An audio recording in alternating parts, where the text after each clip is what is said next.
Well, hello and welcome along to the inaugural Tennis Asia podcast. And on this first show, we'll be talking all things Challenger, principally the just completed Busan Open, looking ahead to the Gwangju Open taking place this week, and talking all things Asian tennis. And here joining me to navigate us through, it is Mr. Tennis Asia himself, Eddie McGee. Eddie, how are you?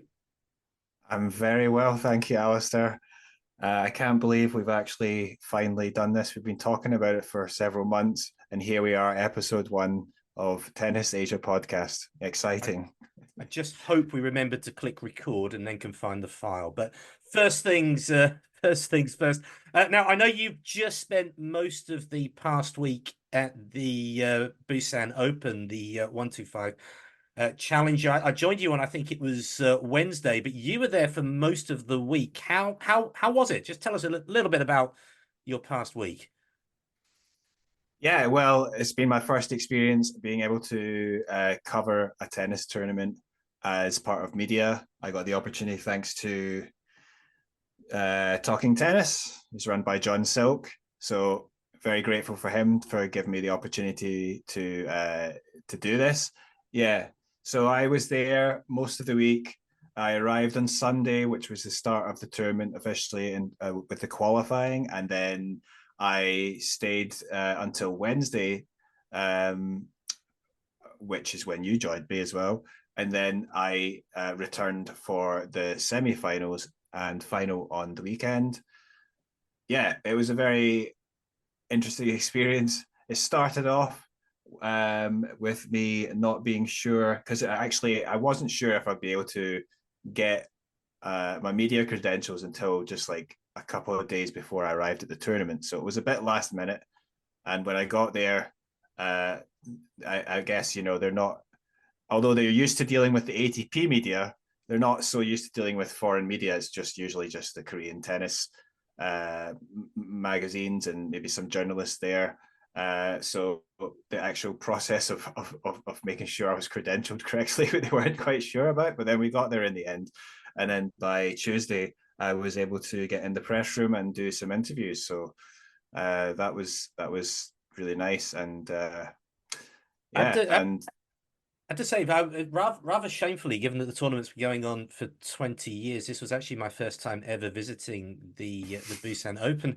And I have to say, it was a lovely, lovely venue, that Spo One Park. It's obviously outside is as tin pot as anywhere else on the Challenger Tour, but in the actual show court stadium itself, it's a wonderful little arena for tennis.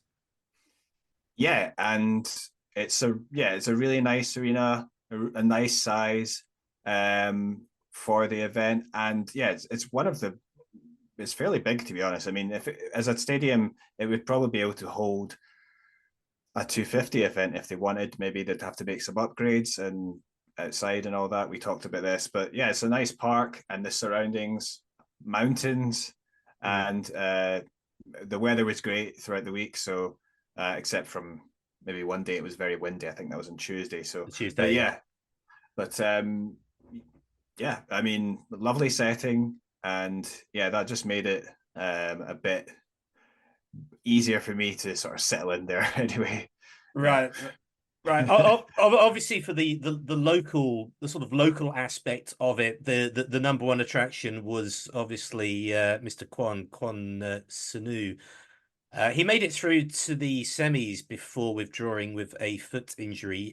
What did you make of his tournament overall up to then? And I know you chatted to him as well earlier in the week. I mean, it was a really positive tournament for him, except of course, having to withdraw from before playing the semi-finals, obviously not ideal.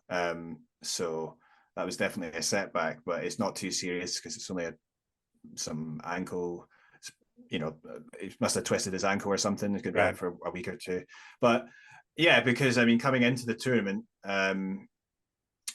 well, he basically last year he tried to rush his comeback because he was out after having won a 250 event at that was in Adelaide at the start of last year before the Australian Open. Yeah. So he was flying high, and then he played a few more tournaments after that, got injured, was out for 6 months, came back, and then he was really just rushing because he wanted to play the Asian Games and try and get that gold medal. For the Um, exemption. yeah, because he had a shoulder injury, but he subsequently revealed that he wasn't quite ready to come back and he'd rushed his comeback, which is why he returned and he wasn't really playing well. I mean, it's never easy to come back anyway when you were out for 6 months, but then yeah, he did. He obviously failed to get he lost in the first round of the Asian Games. Coming after that, then he'd went 10 matches. Yeah, without a win, I think, including the Asian Games. In singles, he hadn't won. Then in Miami, he won a match at the Right. Miami Masters as well. So, I mean, it's a really nice place for you to get your first win at a Masters event. Yeah, it was actually his first win ever at a Masters event. So, yeah, to get it in those circumstances is probably pretty special. And then, yeah, so he comes into the Busan Challenger and keeps on winning. First 2 matches, he won in straight sets.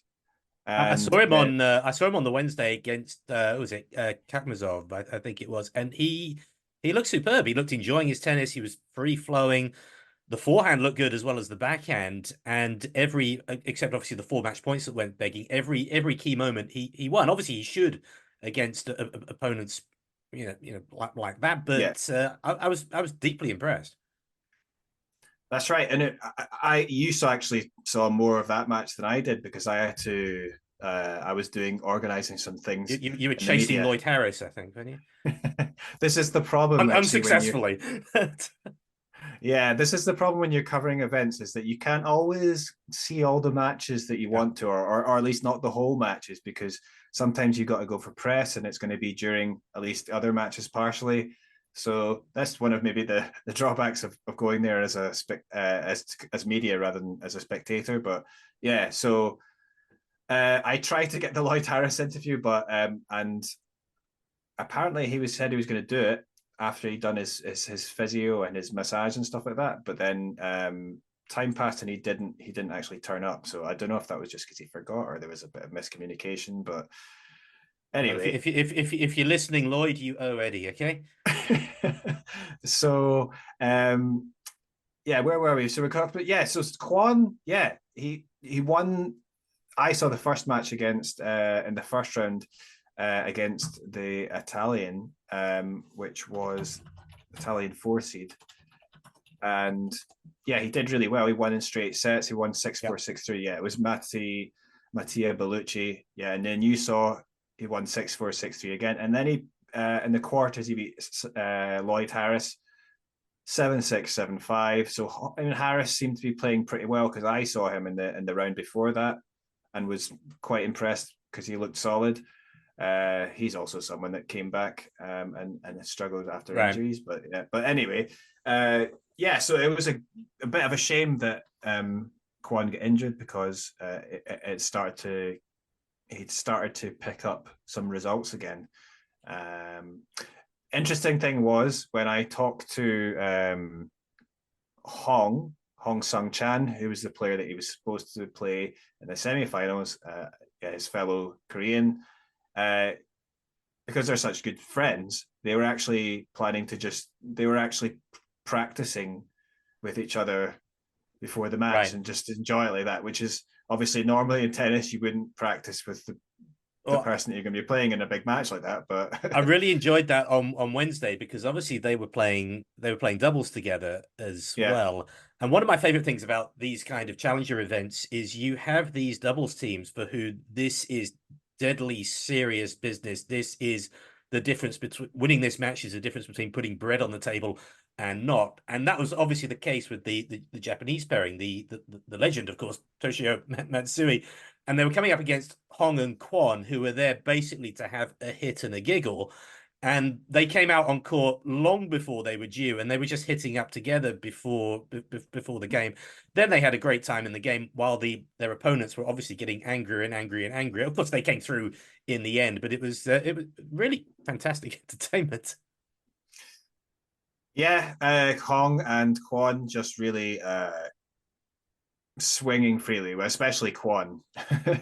Right. He's almost playing like it's just playing singles. Like he was just really leathering the ball a lot of the time. But yeah, eventually Matsui and We I forget other. Wisegi, I think. Yeah. Yeah. I don't know how to I know pronounce he was Usugi. initially going to coach him, I think, and then he decided to play to play doubles with him instead. I think was the story about how they got together. Ah, right. Okay. But yeah, I didn't. it was good to see him. Yeah.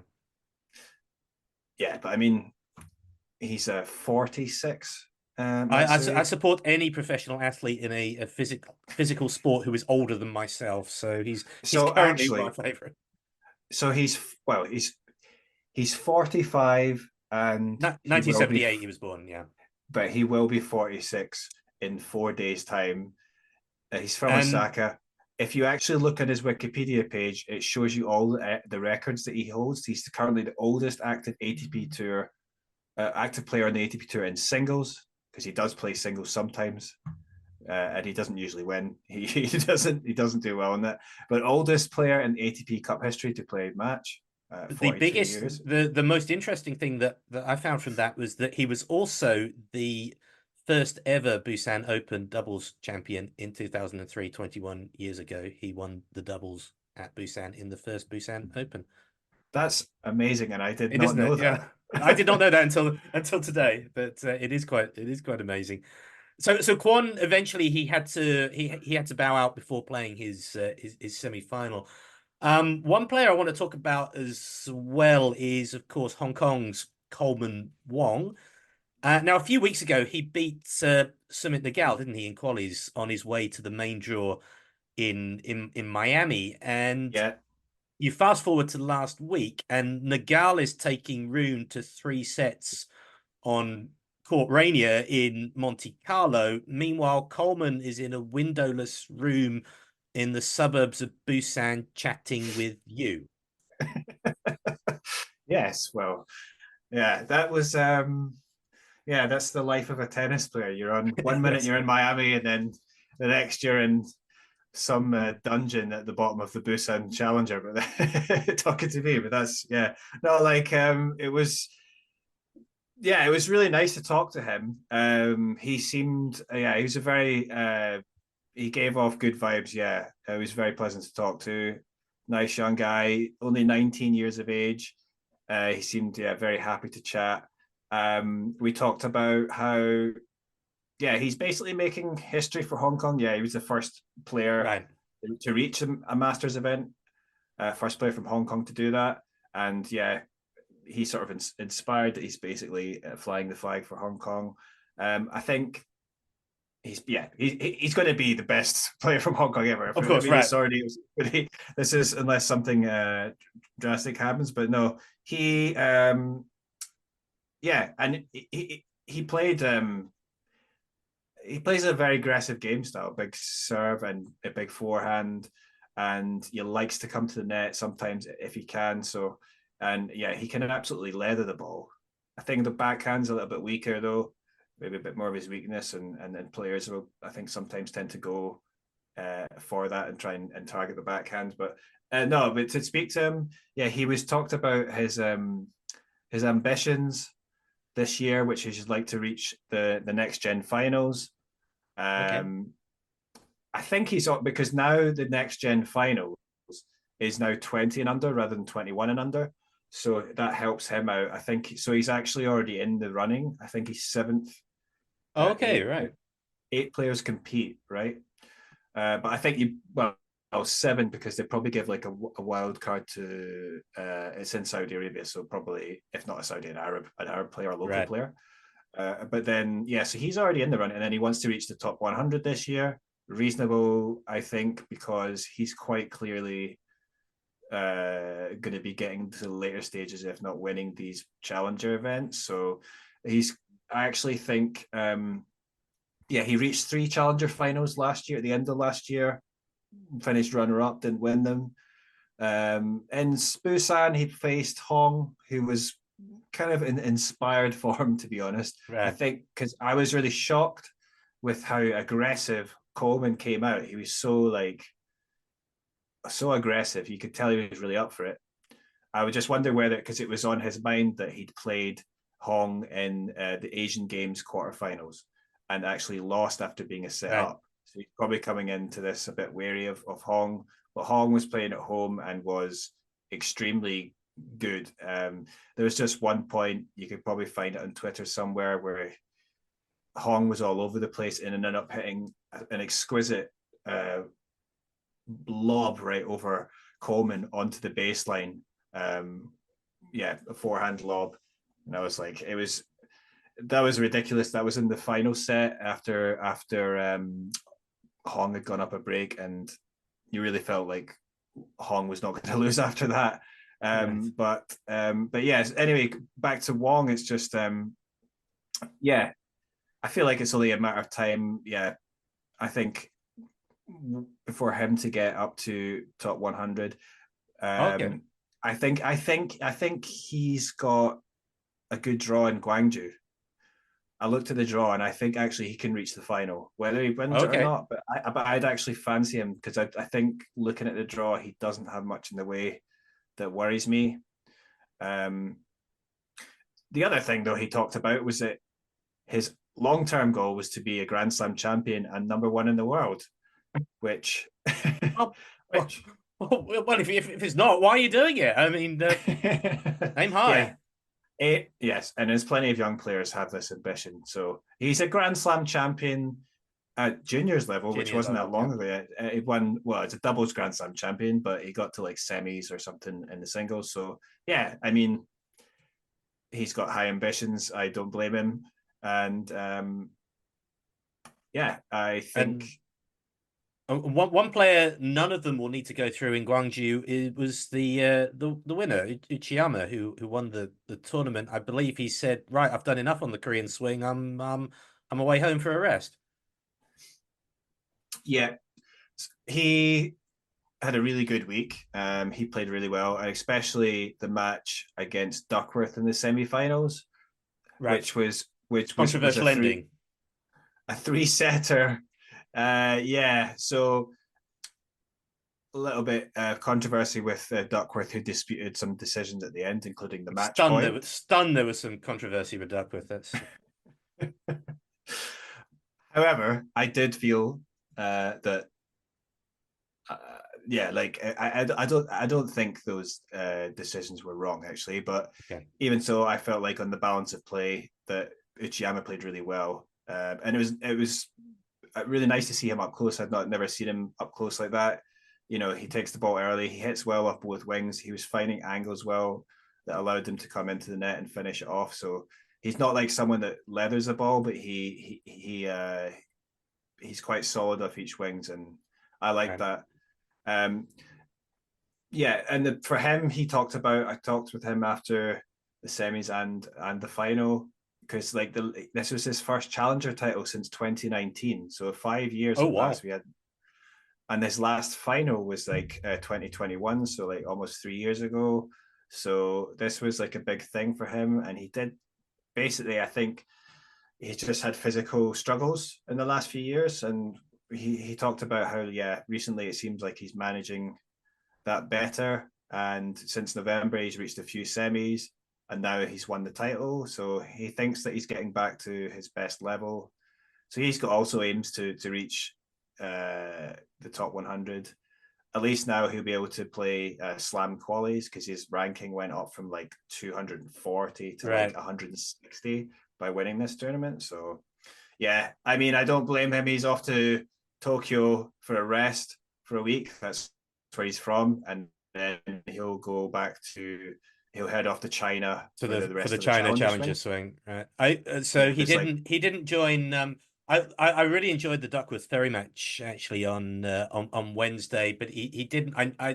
I know you did see Arthur Ferry in another example of the glamorous life of on the Challenger Tour. Getting on the public bus at Busan Central bus station, which, by the way, is the Ryanair definition of Busan Central. Is it's actually near the tennis center. It's miles away from central Busan. I think you saw Arthur Ferry yeah, getting on the public express bus to Gwangju. yeah, it's the glamorous life of a tennis player. No, I It's mean, this is, yeah, I mean, I mean, this is the most sensible way, to be honest. Like, I mean, you get the Oh yeah, bus from absolutely. Busan to Gwangju, so, but it's yeah, it's maybe not like maybe what you have in mind with a tennis player's lifestyle, because it was we were talking about, yeah, actually, uh yeah, I think all the players would have done that, right? I think so. I think Coleman was posting on his Instagram. I think that was pretty much. I'm pretty sure that was a view from a bus, or at least from the taxi from the bus station to the official hotel. Well, but the official hotel at Busan was the Hotel Nongshim. I was like Hotel Nongshim. the ramen Nong, makers. yeah, Nongshim, in case you don't know, make the most popular brand of Korean ramen instant noodles. So Can you imagine the breakfast buffet? well, I don't know actually. What would Certainly, it be certainly like? energy thing.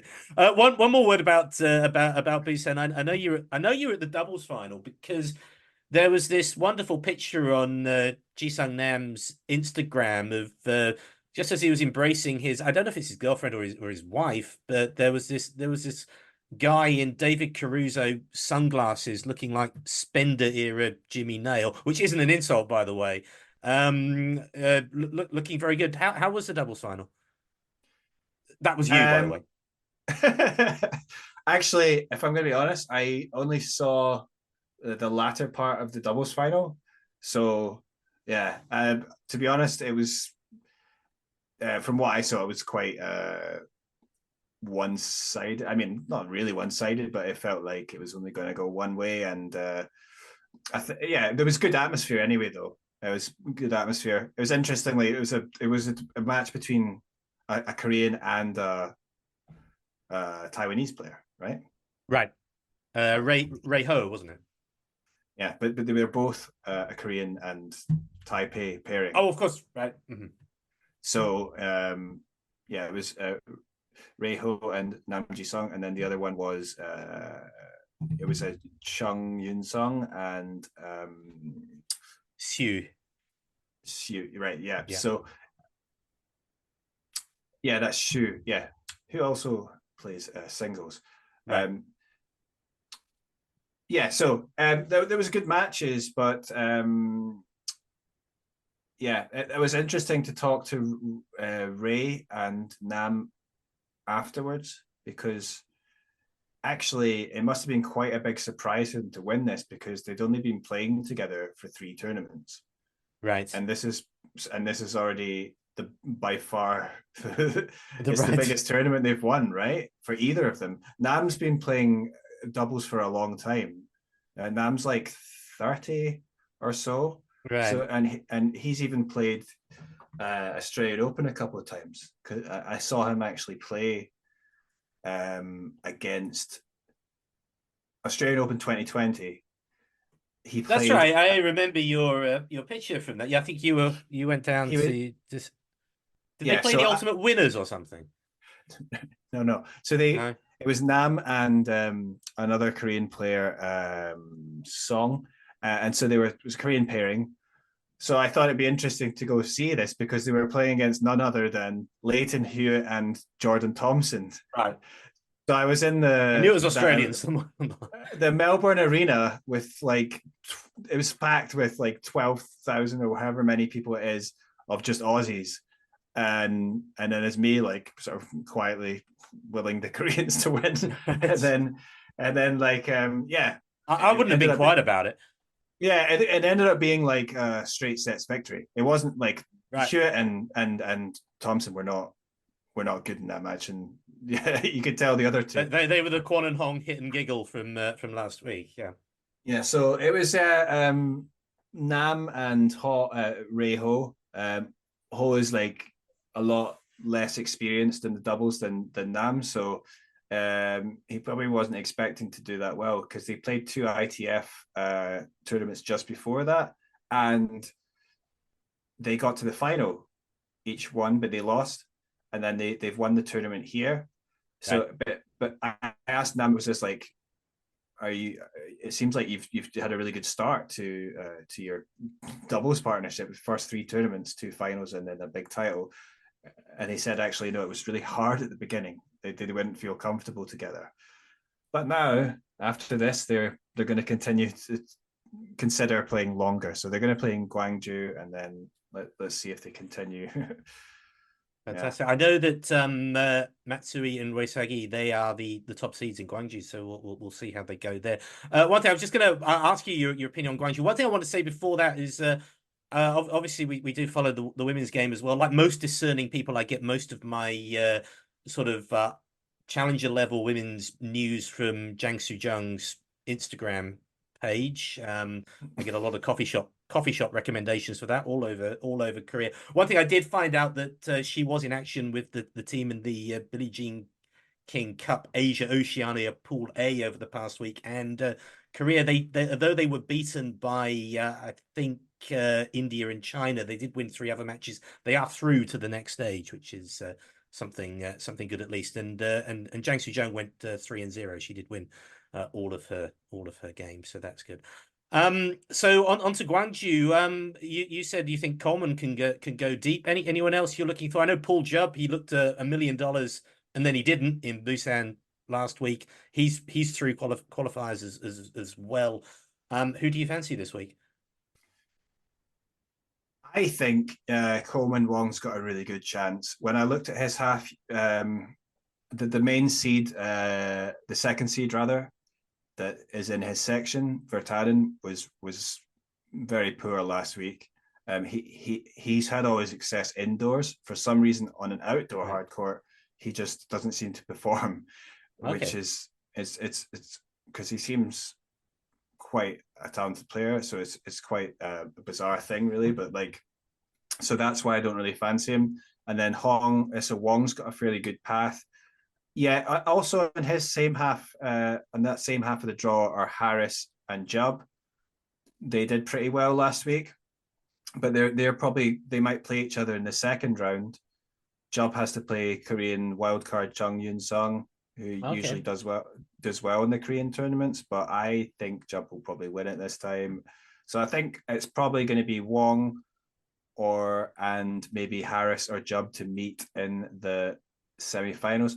I guess Hong, actually, because he's there as well, might do it, but he opens against Ilya Marchenko and then plays against the Japanese player. I wouldn't rule out Hong again either, but that's going to be an interesting battle if he plays either Harris or Jubb in the quarters. But then on the other side, so maybe Bu, the Chinese player, is looking good, actually. But then he might have to play Duckworth in the quarters. I was going to say, what about Duckworth? Yeah, well, Duckworth, he was so desperate to win last week. I think that's why he had a bit of he was quite angry to lose that match in the semis because he wanted to guarantee not having to play French Open qualies. Right. But I don't think this result will make any difference. But nonetheless, he's a in terms of like ability, he's someone that should be expecting to go through here. So nonetheless, I'm gonna, just because I think the path is there, I think Coleman Wong is a good pick, actually, just because I think he's actually gonna get through to the Coleman Wong for Gwangju. You heard it here first. Are you on the bus to Gwangju this week, or is it not going to happen? Coleman gets to the final. You won't be tempted on Sunday. Maybe I'll be tempted to go down. I've never actually been to Gwangju as a tournament, nor as an actual city to visit. So it might be interesting to go down, but I'm not going to be covering it in terms of media. But yeah, as a just for fun, could go down, but I'm not sure yet. Okay, we've got 1 minute left. I will echo what you said about that. I did discover that Talking Tennis TV YouTube channel. When speaking with you in Busan, it is well worth a follow. A lot of good content on there. Any other business today? I think now we're talking about ATP. There's ATP going on in Europe at the moment. Right. In terms of Asian players that are playing or Asian based, the 2 Chinese players are in the main draw in Barcelona. Right. Zhang Zhizhen and Jerry Shang, and then of Japanese player Nishioka. So that's a prospect for them. I'm not sure that Nadal's also playing, so it seems like he's Right. finally returning. It's we'll Apparently, see. he's actually going to play, so it's going to be interesting to see how he does. But yeah, We'll be following. so We'll be following. Okay, thank you very much, Eddie, to tonight on this inaugural, possibly the last, who knows, podcast of Tennis Asia, and we shall speak soon. Enjoy Gwangju. yeah, thank you.